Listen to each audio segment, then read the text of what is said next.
സ്വാതന്ത്ര്യ ദിനത്തോടനുബന്ധിച്ച് സോഷ്യൽ മീഡിയയിൽ മിക്കവരും ആശംസകൾ അറിയിക്കാറുണ്ട്. ഇതിനിടയിലാണ് മഹാരാഷ്ട്ര രാഷ്ട്രീയത്തിൽ ഒരു വലിയ വാർത്ത പുറത്തു വന്നിരിക്കുന്നത്. ഈ വാർത്തകൾക്ക് കാരണം ഏതൊക്കെ രാഷ്ട്രീയ സമവാക്യങ്ങളാണ് ഉയരുന്നതെന്ന് കാണേണ്ട കാര്യമാണ്. സോഷ്യൽ മീഡിയയായ എക്സിലൂടെ MLA നവാബ് മാലിക്കിൻ്റെ സ്വാതന്ത്ര്യദിന ആശംസകൾ വിവാദത്തിൻ്റെ സൂചനകളാണ് തരുന്നത്. എക്സ് ഹാൻഡിൽ ആശംസകൾ നേർന്ന് മാലിക് ഫോട്ടോയിൽ NCP ചിഹ്നമുള്ള ക്ലോക്കിനൊപ്പം തൻ്റെ ഫോട്ടോവും കാണിച്ചതോടെ പലരും പുരികമുയർത്തിയിട്ടുണ്ട്. നവാബ് മാലിക്കിൻ്റെ പുതിയ സോഷ്യൽ മീഡിയ പോസ്റ്റ് നോക്കുമ്പോൾ അദ്ദേഹം അജിത് പവാറിനൊപ്പമാണ് എന്ന് വ്യക്തമാണ്. നേരത്തെ അജിത് പവാർ നടത്തിയ യോഗങ്ങളിലും മാലിക്കിനെ കണ്ടിരുന്നു. ലെജിസ്ലേറ്റീവ് കൗൺസിൽ തെരഞ്ഞെടുപ്പ് നടന്നപ്പോൾ നവാബ് മാലിക് അജിത് പവാറിനൊപ്പമായിരുന്നു.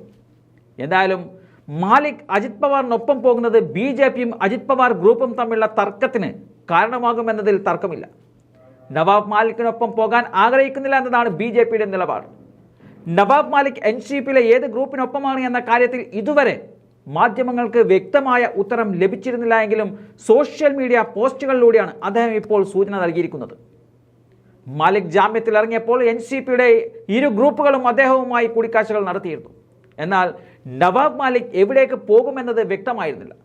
ഇപ്പോഴത്തെ ഈ പോസ്റ്റോടെ കാര്യങ്ങൾ ഏറെക്കുറെ ഉറപ്പിക്കുകയാണ്. മുമ്പ് നവാബ് മാലിക്കിനെ മഹാസഖ്യത്തിൽ ഉൾപ്പെടുത്തുന്നത് ഉചിതമല്ലെന്ന് കാണിച്ച് ഉപമുഖ്യമന്ത്രി ദേവേന്ദ്ര ഫട്നാവിസ് NCP അധ്യക്ഷനും ഉപമുഖ്യമന്ത്രിയുമായ അജിത് പവാറിന് കത്തയച്ചിരുന്നു. അന്നു മുതൽ മാലിക്കിനെ NCP അകറ്റി നിർത്തിയിട്ടുണ്ട് എന്ന് തോന്നിപ്പിച്ചിരുന്നു. എന്നാൽ ഇപ്പോഴത്തെ നീക്കം BJPയെ അസ്വസ്ഥമാക്കുകയാണ്. അജിത് പവാറിനെ ഉൾപ്പെടുത്തിയതിൽ തന്നെ ഒരു വിഭാഗം അതൃപ്തരാണ്.